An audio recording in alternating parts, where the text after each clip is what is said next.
With The Lost Crown, Ubisoft has once again revived the classic Prince of Persia series for a new audience, and while the series has a history of quality, the result in this case surprised me. You see, the development team has completely eschewed the typical Ubisoft formula, instead choosing to narrow its focus to build a side-scrolling, exploration-driven platform game, and it might just be my favorite thing Ubisoft has released in the last 10 years or so.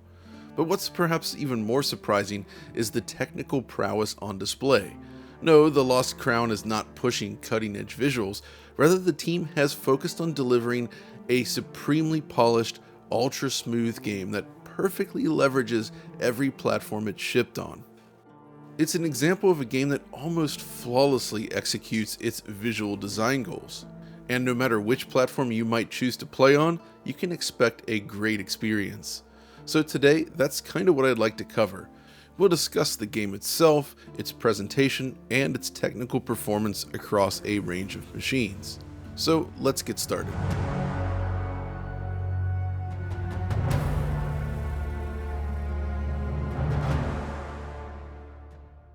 The Lost Crown begins a new chapter in the storied history of Prince of Persia, and for the studio behind the game, Ubisoft Montpellier. Montpellier was previously responsible for the creation of Rayman Origins and Legends over a decade ago, and I've since awaited their return in the platforming space. In this regard, The Lost Crown does not disappoint. Compared to Rayman, the team has shifted towards a search action style of game design. You'll explore and fight your way through a colossal, interconnected map while gaining abilities necessary to further your progress through the world. It's a style of game that has perhaps worn out its welcome in recent years, and I was skeptical going in, but in time I became hooked. This is an excellent game. Platforming ramps up beautifully with players asked to navigate increasingly intricate rooms and puzzles using a mix of jumps, dashes, wall runs, and more. Just running across the world is an absolute joy, which is always the sign of a great game. Combat too, which is primarily melee based, is fast-paced and challenging. You play as Sargon, a warrior sworn to protect the Prince of Persia. But despite this title, enemies can wipe you out faster than you might expect. You'll need to learn how to evade and parry if you want to survive, and the extra stakes keep you on your toes, because death takes you all the way back to the nearest save point. Beyond this, unlike most games in the genre, the storytelling is surprisingly fun. It plays with time tropes, as you might surmise, but it's all good stuff. When you encounter someone early in the game that arrived in the fortress just hours earlier, only discovered that they've been there for, at least from their perspective, weeks, months, or years, it helps build this mystery that you'll want to see to the end, or at least I did. The key here is that the overall action is excellent, level design is top tier and fresh, the world is interesting to explore, the atmosphere is on point, and the storytelling is intriguing. While I'd like to avoid combining the words Metroid and *vania, if you're a fan of that style of game and have felt somewhat burnt out by them lately, I do suggest you give this one a shot. Now, from the Digital Foundry perspective, one of the most surprising aspects of The Lost Crown lies in its engine. You see, Ubisoft has a full suite of internal technologies at its disposal, and that includes the UbiArt framework that was used in those Rayman games. But this new game instead leverages the Unity engine. And this is neither good nor bad, I'd say, but it is interesting given Ubi's resources. Historically, multi-platform Unity games have also tended to produce somewhat uneven results in our tests here on DF, with the Switch versions in particular often suffering. But in this case, the development team has done a remarkable job. The visual makeup itself is rather simple, but effective. It's very much a game that follows tried and true rendering paradigms, rather than looking towards the future. There's no ray tracing here, no cutting edge VFX or anything like that, but it's not really needed. Instead, it's about creating a strong aesthetic within the constraints of their visual target. Given the game's camera angle, the team has managed to dial in a suitable level of detail across the board. This is a beautiful world. The models are not exceptionally high poly, but still plenty detailed even up close. Texture work is designed to convey more of a painterly style rather than striving for realism. Lighting is entirely baked, yet it still approximates things like sun flooding into a darkened room and bouncing around, at least to a rough degree.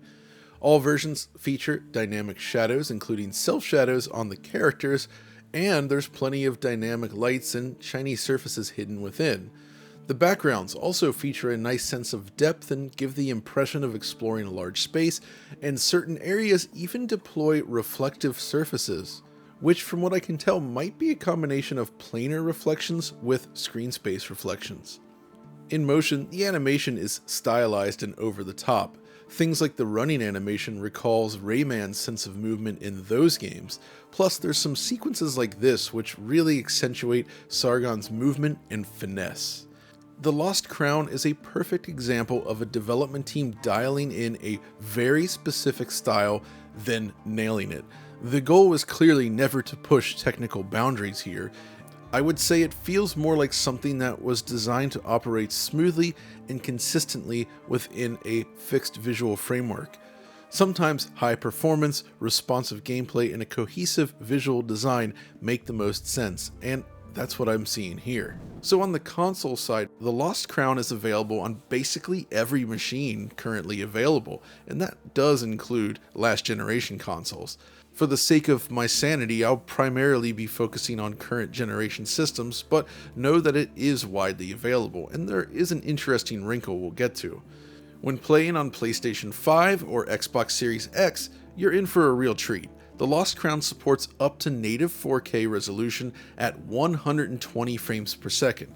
Granted, you'll need an HDMI 2.1 compatible TV to display this, but trust me, it makes a big difference. The extra fluidity made possible with 120 frames per second really increases the overall responsiveness and fluidity. It also helps mitigate the persistence blur you see naturally when using a flat panel without any sort of black frame insertion or strobing.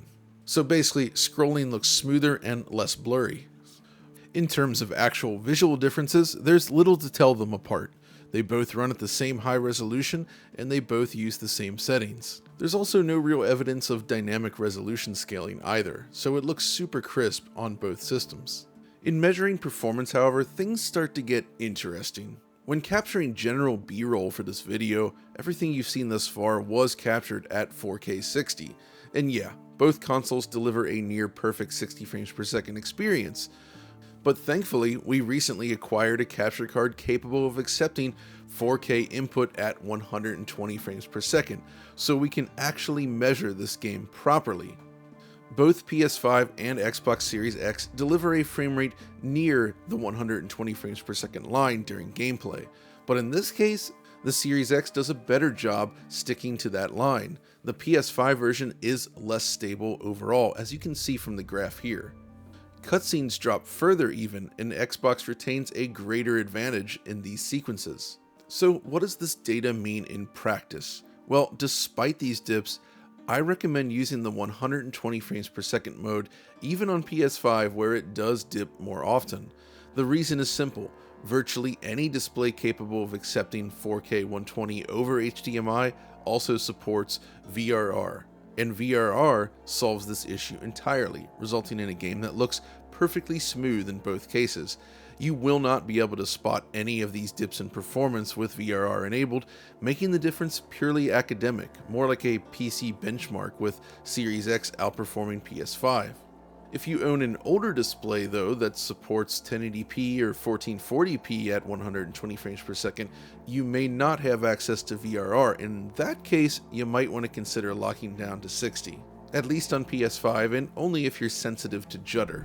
Speaking of PC benchmarks, I had an excellent experience with the PC version of the game. This isn't one that will require an Alex-style optimized settings guide, thankfully. The key here is that it's very performant and manages to avoid things like stuttering or hiccups. Folks that dislike TAA will also be happy to know that the Lost Crown takes a more old-school approach to anti-aliasing. In the options menu, you'll only find options for FXAA, SMAA, and no AA. Thanks to the visual design and side view perspective of this game, I think it works pretty well and the game winds up looking super sharp in practice. TAA simply isn't necessary for a game like this and likely would have resulted in a blurrier presentation. The console versions of course use the same post-proc AA approach. Now, if we move down the stack then, the Series S is perhaps the one question mark from my perspective, because this one tops out at 1440p with a maximum of 60 frames per second. Yeah, it looks great and plays very well, but it feels like the little box could do a little better. Even if a stable 120 frames per second is off the table, the point about VRR still stands, and allowing the game to run above 60 on a VRR display would have been optimal. The reason I say this is because the last generation consoles managed to turn in sharper results. I pulled the old PS4 Pro off the shelf and was surprised to find that it runs at a resolution just below 4K.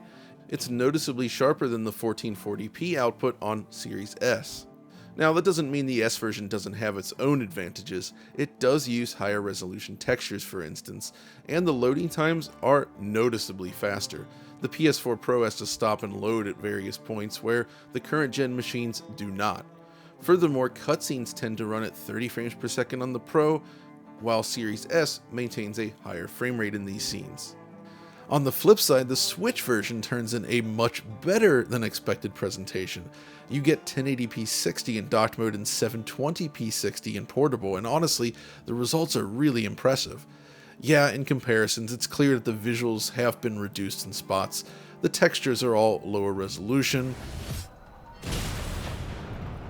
The reflections featured in many scenes are completely absent, shadows are lower resolution, and the cutscenes tend to run at 30 frames per second rather than 60. But beyond this, it's extremely comparable and smooth. I'd argue it's one of the best looking games I've ever played on the Switch, especially when coupled with a Switch OLED. So how do the performance numbers actually look on Switch? Well, by and large, it does hold 60 frames per second very well. In busy scenes such as this battle during the introduction, the same one I used above for the 120 FPS test, frames definitely drop here and there, but after spending a couple hours playing the game on Switch, I found this to be rather uncommon, and the game feels very polished and fluid overall. Of course, as noted, cutscenes do drop frames, and in a couple scenes they can drop really low due to alpha effects filling the screen, but thankfully this is also rather uncommon. Considering what we've been seeing with third-party Switch games as of late, it almost feels like a little bit of a miracle for the platform. In fact, it's good enough where I could recommend this version over any other version if you were interested in playing portably. It's really that good. The same is true of portable mode, by the way, which runs just as well as docked mode and perhaps even slightly better without any additional hiccups or oddities. Plus, like I said, it looks amazing on the Switch OLED screen. Now, when you look across the entire range of platforms, I genuinely feel like the experience is great. I've highlighted specific areas where dips can occur, of course, but every platform I've tested runs very well overall, and considering the number of platforms they've shipped on, I'd argue this is one of the more impressive multi-platform games we've tested in quite a while. The fact that it's also a super polished game helps even more, and it's a glowing example of solid execution. They've delivered exactly what they set out to achieve. I have no idea what their plans are regarding patches, but this pre-release version is so good that I consider it complete and future-proof. It's not something you can take for granted these days. But there are two things of which I am not a big fan.